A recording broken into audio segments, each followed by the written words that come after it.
Let's bring them on, ladies and gentlemen.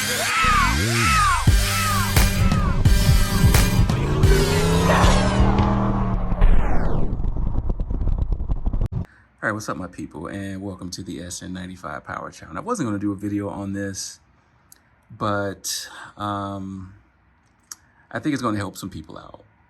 So if you're ever in a situation where you have to go with aftermarket wheel studs, don't do the DIY hacks. Don't waste your time and buy, $20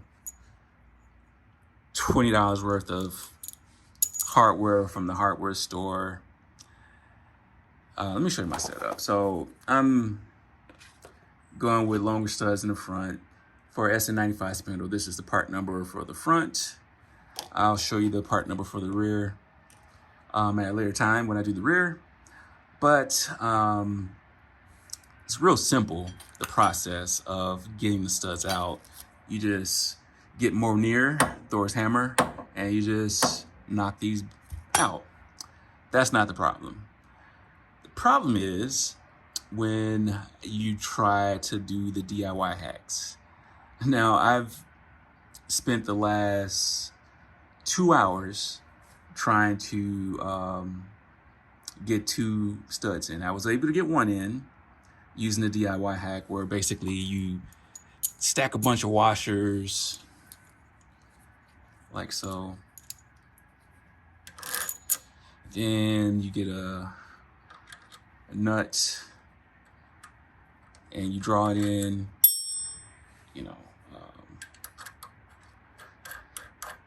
draw this in, and once this pulls in on the washer, it will pull the stud further in on the hub. Problem with that, there's a bunch of problems with it. And it's very long, it's tedious. You strip out a bunch of these nuts.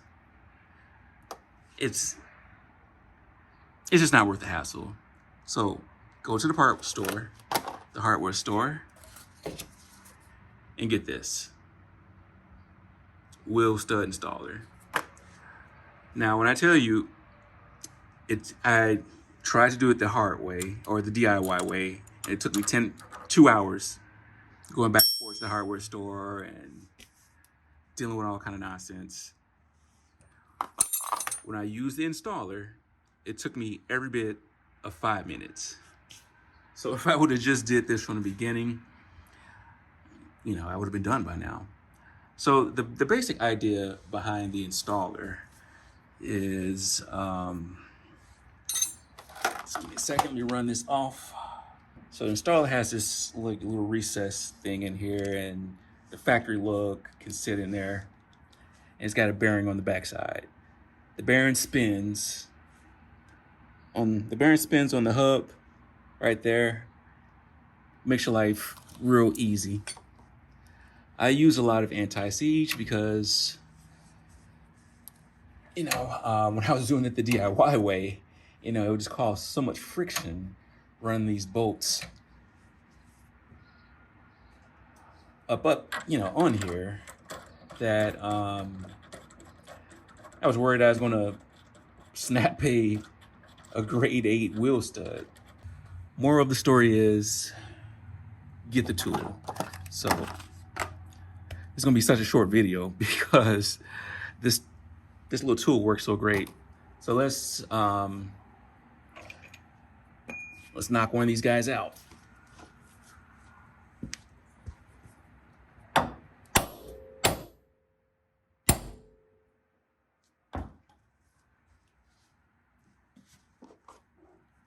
Simple as that.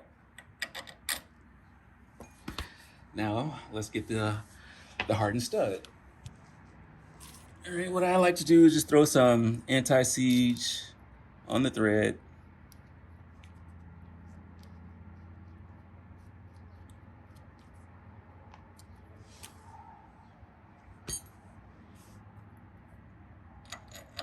Run that through. Let's get our little tool. The bearing side faces the hub. And then you just get a lug nut. Hopefully I find one that I did not destroy. No, I think I destroyed that trying the DIY way. All right, here we go.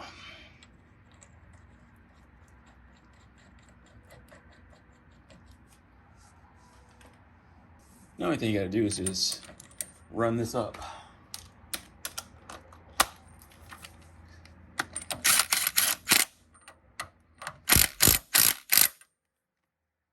Now, I don't have a 1,000 foot-pound impact driver. I do have an old DeWalt. It's a 300 foot-pound driver, but it's not enough to pull this in. So only other problem I have, and I got to figure this out, since my impact driver is not strong enough to pull this in, I'm using the hole for, I believe that was the ABS sensor. So I'm going to use that as a stop.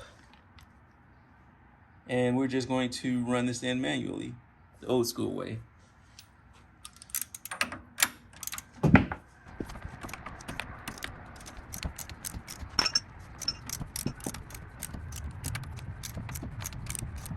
So the cool thing about this, as opposed to using the washer method, like the installation tool is spinning, and so if you just use the washer method, you're just causing a lot of friction on the stud and the bolt or the nut itself. So if this spinning is not creating a lot of friction. So it's real smooth for this to just draw in.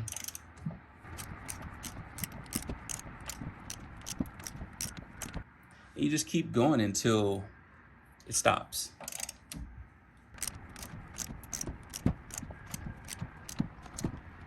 Then you can feel between the hub and the stud. Still a little gap there, so I know it's got to get drawn in some more. It's getting real tight now. Maybe a couple of more turns.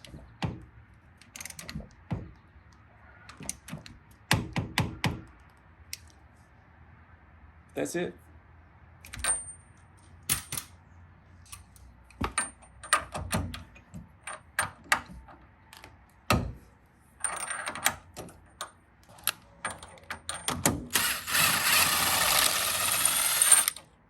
And just like that, that's it.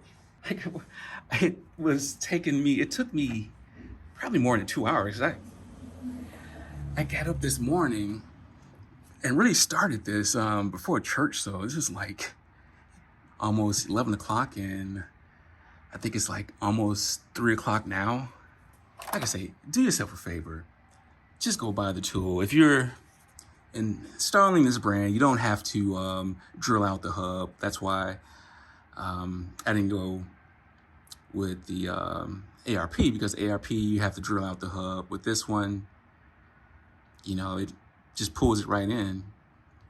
Now, like I said, the downside of me not having a more powerful impact driver is I might only be able to get 4 in here for right now until I figure out a way on how to keep the hub from moving. Right now, I'm just using a 3/8 drive. But yeah, so just buy the tool. Like, I had to go to Advanced Auto Parts, and this thing was like $30. But I'm sure, Amazon or, online, you could probably find it cheaper. But definitely keep that in your tool repertoire in case, you need to ever replace some wheel studs. So, hey, if you've had success doing it the old school DIY way, tell me your secret, because it just wasn't working for me.